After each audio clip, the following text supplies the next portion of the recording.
한 5점 이 정도는 생각을 하고 적인 사람이 빨리 붙어요.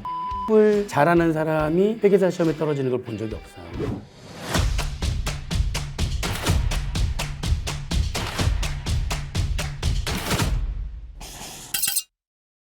네, 간단히 자기소개 먼저 부탁드리겠습니다. 네, 안녕하세요. 에듀윌 회계사에서 세법을 강의하게 된 김문철 회계사입니다. 예, 안녕하세요. 에듀윌에서 원가 관리 회계를 강의하게 된 이장규 회계사입니다. 네, 에듀윌에서 강의를 하게 됐는데 잘 부탁드립니다. 새로운 또 환경에서 강의를 하게 돼서 좀 설레기도 하고 부담감도 있고 하지만 최선을 다해서 열심히 해보도록 하겠습니다. 공부를 같이 했으니까요. 네. 같이 하게 돼서 영광이죠. IMF 때니까 그걸 굳이 얘기해버려. 세상 힘들 때. 일단은 회계사하고 세무사하고는 과목 수의 차이가 좀 있어요. 회계사는 세법 말고도 회계나 또는 원가 관리나 재무 관리도 상당한 수준으로 문제가 출제가 되기 때문에 전업해 가지고 공부를 할 수 있느냐가 굉장히 중요한 요소가 아닌가 싶습니다. 회계사 공부는 특히 재무 관리하고 원가 관리 회계가 수학적인 마인드가 많이 필요하더라고요. 학생들이 되게 어려워합니다. 그런데 이제 좀 자신이 없으면 세무사 쪽을 선택하는 게 낫지 않을까. 공부량도 공부량이지만 수학적인 마인드 이런 마인드가 또 회계사에서는 좀 더 필요하기 때문에 공부를 하면 다 극복을 할 수는 있어요. 극복을 할 수는 있지만 재무관리나 원가관리 같은 경우에 그러니까 수학적 마인드가 많이 필요하기 때문에 이런 마인드가 형성이 좀 덜 돼 있는 사람들은 그 마인드를 형성하는 데 시간이 좀 더 걸리거든요. 그러나 난 꼭 합격하겠다는 마음으로 끝까지 꾸준하게 한다면 안 되는 사람들은 보지 않은 것 같아요. 결국엔 되는데 시간의 차이는 좀 있다. 굉장히 규칙적인 사람이 빨리 붙어요. 공부를 할 때 막 무식하게 외우려고 자꾸 공부 방법을 가지고 있는 사람은 조금 오래 걸리고, 저 같은 경우는 공부를 굉장히 안 좋게 했어요. 이해력이 떨어지니까 외우려고 노력을 많이 했거든요. 공부를 할 때 보면 이해 위주로 공부하시는 분들이 있어요. 저의 공부량의 3분의 1도 안 돼. 근데 항상 점수는 나보다 높게 나와. 그래서 공부 방법을 그때 바꿨어요. 마지막 3, 4개월 동안 공부를 정리하기가 너무 좋고 편하더라고요.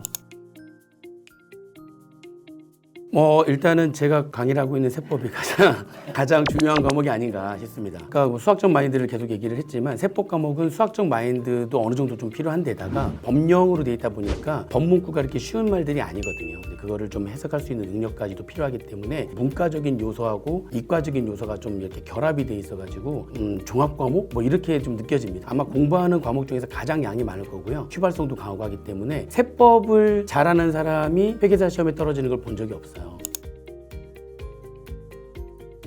재무회계하고 세법은 다들 열심히 하니까 재무회계 세법은 열심히 한 것만큼 또 점수가 나와요. 원가하고 재무관리는 열심히 한다고 해서 점수가 나온다는 보장이 없더라고 보니까. 원가관리회계 문제를 보면 문제를 한참 읽어야 돼요. 우리나라 말인데 독해가 돼야 돼요. 독해가. 그 표현 하나 때문에 풀이가 달라져요. 근데 그런 해석 능력이 키워지는데 좀 시간이 오래 걸립니다. 공감하는 얘기인데 원가관리하고 재무관리가 1차 시험에서는 그렇게 큰 비중을 차지하진 않아요. 결국에는 2차 시험에서의 얘기입니다. 1차 준비하면서부터 생각을 하면서 준비를 하셔야 됩니다. 그래서 1차 공부를 할 때 쉽다고 공부를 소홀히 하다가는 2차에 가서 큰 코를 다쳐요. 그래서 1차 때부터 기본기를 확실히 다지는 공부를 해줘야 됩니다. 안 그랬다가는 나중에 진짜 고생을 많이 하더라고요. 원가회계하고 재무관리 특히 1차 시험하고 2차 시험의 갭이 크기 때문에 1차 시험 위주로만 공부하다가 2차 넘어갔을 때 신세계가 열립니다.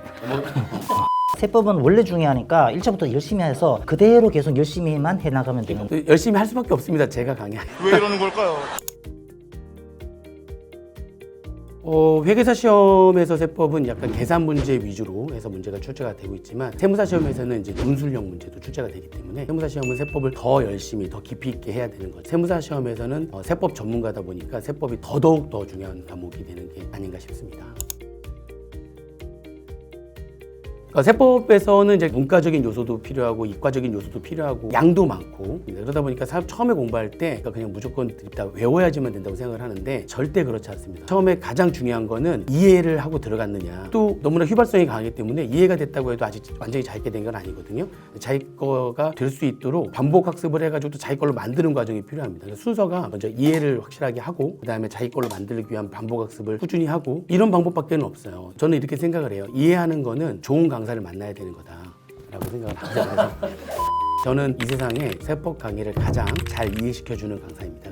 동의하시나요? 맞아요. 네. 왜냐면 수업을 할 때 우리가 막 내용을 바로 얘기하진 않거든요. 사례를 들어서 이렇게 설명해서 그런 것들이 기억에 남아서 아 이렇게 되어서 이런 규정이 나오고 계산을 이렇게 할 수밖에 없구나, 그런 위주로 설명을 하다 보면 학생들이 이해하는 데 굉장히 많이 도움이 되죠. 그냥 막 적어놓고 이거 이렇게 푸는 거야 이렇게 하면 절대 이해 못합니다. 그걸 이제 제가 잘한다 뭐 그런 얘기를 이렇게 하는 거예요. 원가도 1차 시험에는 비중이 되게 작아요. 점수 배점도 작고 나중을 대비해서 공부를 해야 된다면 다른 과목 공부하는 시간의 10% 정도만. 수업을 할 때는 다들 이제 복습하고 하는데 수업이 끝나면 또 다른 과목 수업이 진행되잖아요. 그때 하루에 30분 정도만 책에 있는 예제를 계속 반복적으로 꾸준히 풀어줘야 감이 유지가 되거든요. 근데 그거를 안 해요. 대부분 하는 친구들이 꼭 나중에 와서 얘기해요. 정말 괜찮았다. 결국에는 이제 재무회계나 세법이나 뭐 이런 과목들은 2차 과목에도 계속 연결이 되기 때문에 1차 시험에서 그냥 간신히 한 60점 정도를 목표로 해서 공부를 하게 되면 1차를 만약에 다른 타 과목으로 인해서 합격을 한다 할지라도 2차에서 극복을 하는 게 쉽지가 않습니다. 그래서 처음부터 좀 깊이 있게 공부를 할 필요가 있기 때문에 한 70점에서 75점 뭐 이 정도는 생각을 하고 공부를 하셔야 된다 생각을 합니다. 그래도 마음의 위안이 되려면 한 정도 되는 게 3류에는 하면 이제 그런 것들이 이제 연결이 되기 시작하거든요. 그러면서 보는 시야가 확 넓어져요. 회계사 합격! 에듀윌 합격 패스!